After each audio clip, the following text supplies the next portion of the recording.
백 교수님. 지금 국민의힘은 전대가 거의 이제 종반전으로 접어들었죠. 며칠 남지 않았죠. 23일.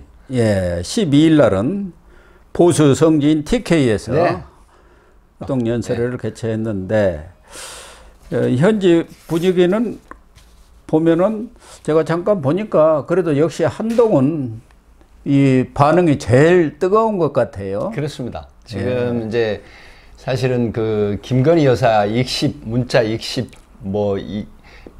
이 논란이 오히려 이제 한동훈 그 후보를 굉장히 키워주는, 그러니까 어떻게 보면 이 노이즈 마케팅의 이제 효과가 돼버린 역설적인 얘기가 되는데요. 지금 그 여러 가지 여론조사 뭐 보면은 한동훈 후보가 지금 1위로 아주 뭐 나머지 세 후보가 뭐 나경원, 원희룡, 윤상현 다 합쳐도 안 되는 그런 어떤 지지세가 지금 나오고 있는데, 특히 대구 경북에 그 또 유달리 돋보이는 건 뭐냐면 국민의힘 지지층에서 훨씬 더 이 지지율이 올라가 버린 상황이거든요. 그러니까 지금 이 관건이 뭐냐면 과연 이재명 대표와 더불어민주당을 맞상대할 후보가 누구냐, 또 하나는 이 지금 허물어져 보이는 이 보수를 재건할 적임자가 누구냐. 이런데 지금 그 어떤 복심들이 발동하는 게 아닌가 싶어서, 대구 경북 추세를 보면은 사실은 그 보수 우파의 본고장이라고 할 수 있는 이 지역에서 한동훈 지지세가 나머지 세 명의 후보보다 훨씬 능가하는 이런 상황을 보면, 제가 방금 말씀드린 그 두 가지를 충족한 인물이 누구냐, 여기에 지금 관건이 있는 것이고, 또 하나는 지금 윤석열 대통령에 대한 지지율이 대구 경북에서도 부정평가가 한 10여 % 이상 나와버립니다. 그렇습니다. 그 지지하는 표보다. 이런 어떤 긍정보다도 부정이. 그렇습니다. 이런 부분들이 이 한동훈 그 표심에 영향을 미친 게 아닌가, 이런 분석이 가능할 것 같습니다. 이 갤럽 여론조사가 12일 날 나왔지 않습니까? 9일부터 11일까지 조사를 했는데, 여기서 보면 국민의힘과 무당층을 합친 여론조사 결과는 한동훈 45, 나경원 15, 원희룡 12, 윤성현 3 이렇게 나와서 한동훈 대 나머지 세 사람을 합치면 45 대 30 이렇게 나왔어요. 지금 이번 전당대회에서는 국민의힘 지지층하고 80대 그리고 무당층 은 무당층만 조사를 하게 되어 있지 않습니까? 그래서 여기가 중요하고, 국민의힘 지지층만 하면은 한동훈이 57, 나경원 18, 원희룡 15, 윤상현 3 이렇게 나왔어요. 그런데 이 갤럽이 2주 전에 6월 25일부터 27일까지 조사한 거 보면은 그때는 한동훈 38대 나머지 세 후보가 34. 그렇죠. 4분이 안 됐어요, 차이가. 근데 지금 15로 훨씬 더 15%로 늘어나 버렸고, 이걸 본다면 한동훈 후보는 7%가 올라가 버렸어요. 상승해 버렸어요. 그동안 원희룡 후보나 친윤에서는 배신자 프레임, 또 김건희 여사 문자 파동, 또 사천호, 뭐 색깔론, 또 장관 때 뭐 댓글팀 해갖고 수없이 많은 네거티브 전략을 폈는데, 이게 지금 안 먹히고 있다는 얘기가 되지 않겠습니까? 거기다가 원래는 원희룡 후보가 한 2주 전만 하더라도, 2주 전만 하더라도 나경원 후보보다 앞섰어요. 2위를 기록하고 있었죠. 2위를 기록했었죠. 그런데 지금 3위로 추락을 해버렸지 않습니까? 오히려 원희룡 후보가 적극적인 공세를 펴면서 판을 뒤집어 보겠다. 전세를 한번 어떻게 바꿔보겠다 했는데, 결과적으로는 오히려 그게 독이 돼버린 거 아닙니까? 사실 원희룡 후보가 이제 그동안의 전략이 뭐 1차 TV 토론 때도 그랬고 2차 TV 토론 때도 그랬는데, 이 사천 논란, 뭐 김경률 비대위원장의 금감원장으로 그 어떤 추천을 한 게 아니냐, 그 다음에 이제 뭐 가족들, 한동훈 가족이 사실 개입한 게 아니냐, 뭐 예를 들어서 지금 그 부인이 김현장에 있는 변호사고, 또 장인 이모가 이제 뭐 이런 분들이 옛날에 뭐 민청학령 관련한 이런 어떤 얘기도 이모부죠. 나오고 있고, 그다음에 이제 장인은 또 민주당 쪽에 가까운 성향 아니냐, 이런 이제 얘기를 했거든요. 진영구 전 대검 공안부장 아닙니까? 아주 유명한 분이고. 그래서 부인도 진은정 변호사라고. 예, 그 따님이고 뭐 그러기 때문에 이제 김현장 변호사에서 뭐 연 20억을 받는다든가. 야, 참. 사실은 이제 말씀하신 것처럼 이런 어떤 그 포지티브 전략을 오히려 했어야 되는데 이 네거티브를 하는 바람에 지금 여기에 대한 반감이 굉장히 치솟아 버린 거고, 그리고 이제 누구나 알지만 국힘 지층이라든가 또 보수 우파 개념에서는 이 사실은 원희룡 그 후보가 윤심의 사실은 가운데 있다 이렇게 보는 거고, 윤심 대리인으로 보는 거죠. 그래서 이제 그 김건희 여사의 그 문자 논란도 사실은 기획된 게 아니냐, 이런 얘기가 나와서 이 부분이 사실은 전략적으로 내세웠는데 오히려 원희룡 후보 입장에서는 이게 이 네거티브가 본인의 네거티브가 돼버린 형태로 이렇게 지지율이 상당히 떨어지는 그런 상황이 된 걸로 보입니다. 그렇습니다. 또 여론조사 갤럽 이 조사 내용 중에서 관심이 있는 건 결국은 지금 국민의힘 전당대에서 표를 행사하는 당심이 몰려 있는 곳이 수도권하고 TK, BK, 영남이 40%. 그렇습니다.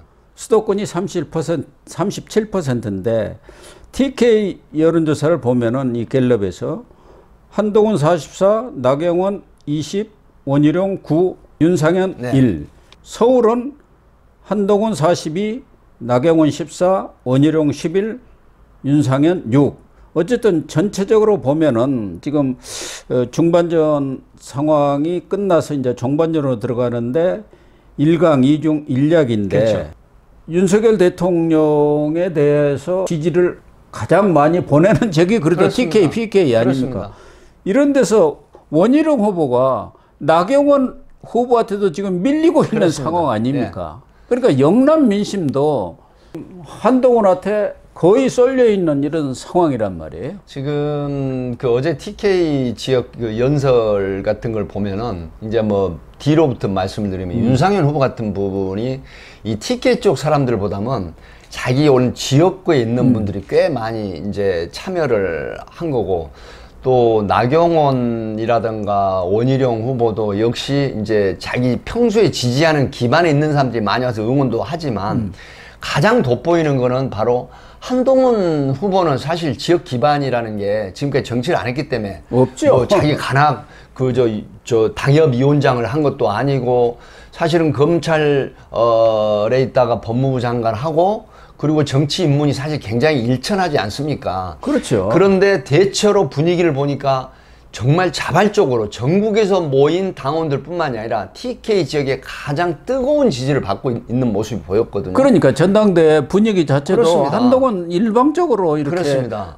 강세더라고요. 네, 그래서 이런 부분이 어떠한 그 포지티브를 하는 게 나을 뻔 했는데 네거티브 공세가 오히려 안 먹게 들어가는 이제 형국이 돼버렸고, 지금 제가 우리 이제 그 교수님 앞에 말씀을 드렸지만 오대한 얘기를 하지 않았습니까? 어차피 대표는 한동훈, 오로지 대표는 한동훈, 지금 이런 얘기가 지금 회자되고 있는 건 이런 어떤 민심의 영향, 당심이나 민심의 영향이 크다. 그렇기 때문에 이런 그 네거티브한 전략을 가장 앞세웠던 원희룡 후보가 이 3위로 추락하는 거는 불을 보듯 뻔한 그런 어떤 모습이었다. 이렇게 볼 수 있습니다. 그렇습니다. 대통령 긍정평가층에서는 그러면 원희룡 후보가 좀 높아야 할 것 아닙니까? 그렇습니다. 갤럽 여론조사를 보더라도 한동훈 후보가 57%고 여기는 이제 나경원 후보보다는 조금 높지만 원희룡 18, 나경원 15, 윤상현 3. 이 게임이 안 돼요. 하프 게임도 안 된다고요. 그러니까 이 세 후보를 합쳐도 한동훈 후보의 대세론을 꺾을 수 없다. 그러니까 이런 부분이거든요. 이제 이 부분이 이제 그 정말 예리하게 들여다볼 부분이 바로 현 윤석열 대통령의 지지율이라든가 그다음에 김건희 여사의 문자 논란, 문자 익십기라든가 이런 부분에 많은 그 정치권에 이제 해자되는 부분이 그 윤심이 원희룡 후보한테 있는 걸로 보이는데, 그렇다고 하면 이게 기획된 게 과연 영부인의 문자를 이렇게 언론이라든가 많은 사람들한테 공개할 수 있는 게 누가 하겠느냐? 그렇죠. 당사자 아니겠느냐? 이런 사람이 누구냐는 거죠. 이런 분석이 지금 굉장히 높기 때문에 이런 부분들에 대한 이 당원들이나 일반 민심이 상당히 역행하는 쪽으로 그 의중보다 역행하는 쪽으로 가서 결국 한동훈 위원장을 지지하는 추세로 남은다 이렇게 보는 겁니다. 더군다나 친윤의 어떤 뭐 메시지 전달에 앞장선다 할까 그런 사람들을 보면은 이철규 전 사무총장, 네. 조정원 의원, 네. 그리고 장해찬 전 청년 최고위원. 이 장해찬이라는 사람은 왜 그렇게 설치는 거예요? 그러니까요. 지난번 총선에서도 여러 가지 문제가 생겨서 네, 무소속으로 이제 나갔었죠. 당을 탈당해갖고 네. 무소속으로 나갔고 네. 낙선한 사람 아닙니까? 왜 이런 사람이 나서가지고 지금 한동훈 저격수로 활동을 하는 것 같아요? 한동훈 저격수로 그러니까, 나서는 이유가 뭐 네. 뻔한 거 아니겠습니까? 만약에 한동훈 대표가 되면 장해찬이나 뭐 대구의 도태우 후보 예전에 이런 분들이 사실은 복당 자체가 불어될 겁니다. 왜 그러냐면 한동훈 위원장이 비대위원장 할 때 당을 탈당을 해서 자기 어떤 명분을 가지고 무소속이나 이렇게 출마를 하는 경우에는 복당시키지 않겠다라고 하는 건 분명히 못을 박았었거든요. 예. 그렇기 때문에 장해찬 전 청년 최고위원 같은 경우는 사실 그 대선 때 윤석열 대통령이 직접 스카우트 했다고 할 정도의 그런 신임을 받았던 인물이거든요. 그런데 이제 탈당을 해서 무소속으로 출마를 했다가 이제 낙선을 했는데 지금 저격을 어떤 거냐면 한동훈 위원장 그 당시 비상대책위원장 할 때 댓글 논란, 한동훈의 우호적인 댓글 논란을 지금 폭로를 했거든요. 네. 이게 이제 SNS에 올라온 텔레그램에 올라온 글을 지금 SNS상에 폭로를 했단 말이죠. 이걸 가지고 지금 더불어민주당 야당에서는 그 국정농단에 버금가는 그런 어떤 거다. 그리고 예전에 김경수 사실은 그 드루킹 사건 예, 이걸 지금 비교를 하면서 공세를 펼치고 있는 그런 빌미를 줘버린 거예요. 장해찬 전 의원이. 전 최고위원. 그렇죠. 그런데 이런 이철규라든가 장해찬, 조정훈 이런 사람들이 당내에서 어떤 신뢰를 받는다든가 국민적으로 이미지가 좋은 사람들이 별로 아니지 않습니까? 메신저가 중요한 것 아닙니까? 어떤 메시지를 네. 전달할 때. 이런 사람들이 자꾸 앞장서서 나서니까 오히려 역효과만 지금 내고 있는 거예요. 역풍만 불고 있는 것 아니겠습니까? 지금 조정훈 의원 같은 경우는 지금 총선 그 참패에 대한 백서 그 특위위원장인데 최근에 뭘 발표를 했냐면은 그걸 또 발표를 했어요.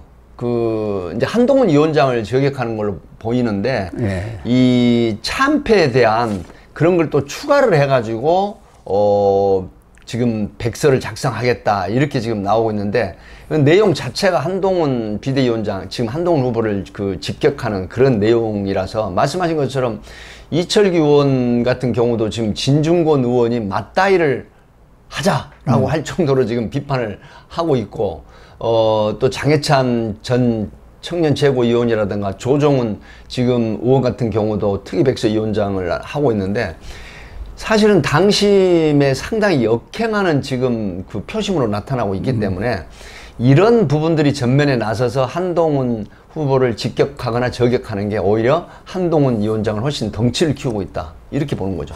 그러다 보니까 한동훈 대설론이 아주 강력한데도 불구하고 한동훈에 대해서 친윤들이 너도나도 달라들어서 이짐에 일본말로 네, 하는 것 같은 양상을 보이니까 이 언더독 효과라는 게 있지 않습니까? 그렇습니다. 동정심을 유발하는 효과.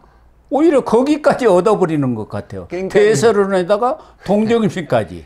그러다 보니까 이 어대한 분위기가 전혀 사그라지지를 않는 거죠. 뭐 사그라드는 게 아니라 점점 무르익고 있다 이렇게 보는 거거든요. 그래서 지금 과반 득표율이 가능한 게 아니냐. 사실은 당심 80% 민심 20%에 대한 이런 부분들이 이런 추세로 한다라고 하면 23일 날 지금 투표를 하지 않습니까? 전국에 84만 당원 그 관련자가 투표를 하는 거거든요. 그렇게 되면은 뭐 84만 그 투표권자가 전부 당대표 후보에 투표를 하는 건 아니겠지만 적어도 50% 이상 60% 이상의 당심이나 민심이 투표를 할 걸로 이렇게 추정이 되거든요.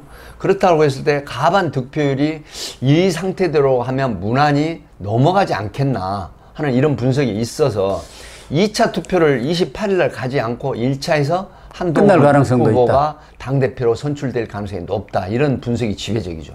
그러니까 우리 백 교수님은 어대한 분위기가 끝까지 간다. 이렇게 보시는 겁니다. 그러나 여론조사 또 이 전문가들은 보면은 여론조사 결과와 실제로 여론조사에 잡히는 당원은 뭐 그쵸. 1000명이면 20명 예, 정도뿐이 안 되기 때문에 굉장히 적죠. 당원들의 중심이 된 그 선거인단 표심하고는 달라질 수 있다. 네, 사실 예전에 그런 사례가 있었어요. 2021년 이준석 네, 이준석 당대표 될 때도 당심에서는 나경원 후보한테 졌는데 민심에서 이겨갖고 결국은 당대표가 됐고 2023년 3월 당대표 선출 때도 여론조사상으로는 안철수 후보가 높았어요. 네. 그런데 김기현 후보가 당심 100%를 하면서 당선이 됐어요. 그런데 이번의 경우는 그때와는 조금 다르지 않느냐. 상황 자체가. 상황 자체가. 사실은 그 당시는 저기 윤석열 대통령이 영향력이 강력했죠. 굉장히 강력했거든요. 친윤들이 뭐 당을 완전 장악했죠. 말하면 장악력이 있었고, 그리고 이제 그 당협위원장이 현역이나 아니면은 원외라고 하더라도 당원이나 대원들의 장악력이 굉장히 높아 있을 때거든요. 근데 지금 어떤 상태냐면 이게 눈치를 보고 있는 상황이에요. 의원들이 108명의 의원들 중에 뭐 장동혁 의원이라든가 뭐 극히 몇 명의 그 김혜지 의원이라든가 몇 명을 제외하고는 지금 눈치를 보고 있는 중이거든요. 그러면 객관적인 측면에서 지금 대통령 임기가 3년이 남았기 때문에 내놓고 만약에 지금 한동훈 위원장이 이 의중에 윤석열 대통령 의중에 없다라고 하는데 내놓고 지지를 못 하거든요. 그렇죠. 그러기 때문에 지금 눈치를 보고 있지만 이제 상황이 어떻게 달라지느냐. 만약에 당대표로 한동훈 후보가 선출된다는 가설을 치면 그때부터 달라집니다. 왜 그러냐. 윤석열 대통령 임기는 3년이지만 지금 의원들 임기는 4년이 1년을 더 하거든요. 그러면 공천권을 누가 틀어질까요? 결국은 대세론의 주인공인 한동훈 위원장이 공천권을 쥐고 있을 수가 있거든요. 그러면 정치는 생물이라고 내가 살 수 있는 구도가 어떤 건가, 이거 분석이나 계산을 분명히 합니다.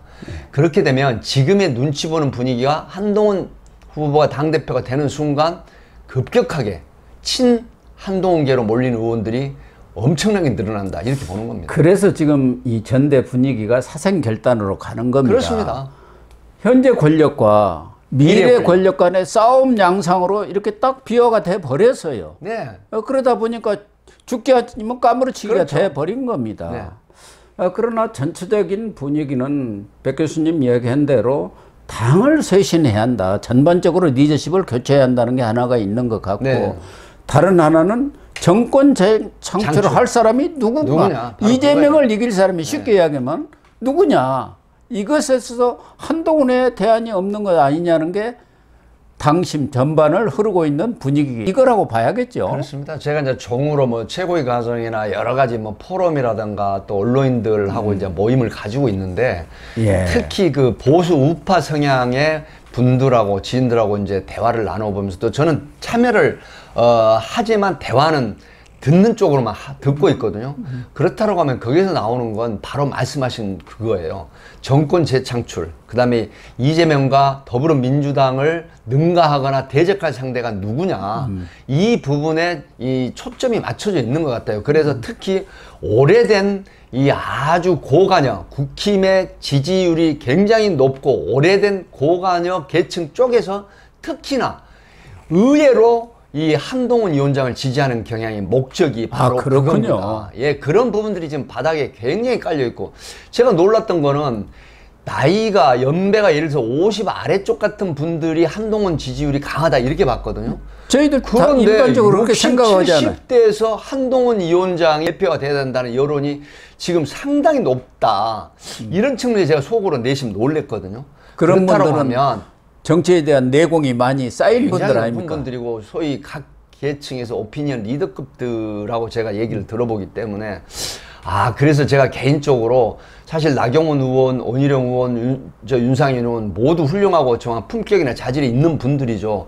그렇지만 정치적인 부분에서 지금 현재 대세로는 상당히 한동훈 후보한테 기운 게 아닌가. 그건 물론 여론조사, 리서치 여론조사에도 나오는 거지만 대중적인 그런 측면에서 보면 한동훈 위원장이 어대안이나 오대안이 상당히 근접한 표심이구나 하는 걸 인식이 된다라는 거죠. 어쨌든 결론적으로 어대안 분위기는 끝까지 갈 수밖에 없다. 현재 상황으로는 그렇게 볼 수밖에 없습니다. 그동안 뭐 몇 차례 TV 토론도 있었고 앞으로도 한 서너 차례 토론이 있습니다만은 거기서 또 어떠한 비장의 카드를 친윤 측에서 제기할지 모르지만 현재의 대세론을 꺾기는 역부족이다. 이렇게 결론을 내려도 그렇습니다. 되겠습니까? 짧게 말씀을 드리면 이 차라리 원희룡 의원 같은 경우는 포지티브 전략을 내세우는 게 훨씬 더 도움이 되는 걸로 전 조언을 드립니다. 예, 그랬으면 좋았을 뻔했어요. 네네. 본인은 앞으로 대선 주자로서도 그럼요. 상당한 국힘의 잠룡이고, 치명상을 입은 네. 것 같습니다. 정말 그 내상을 크게 입은 그런 상황이 된 것 같습니다. 예, 그렇습니다.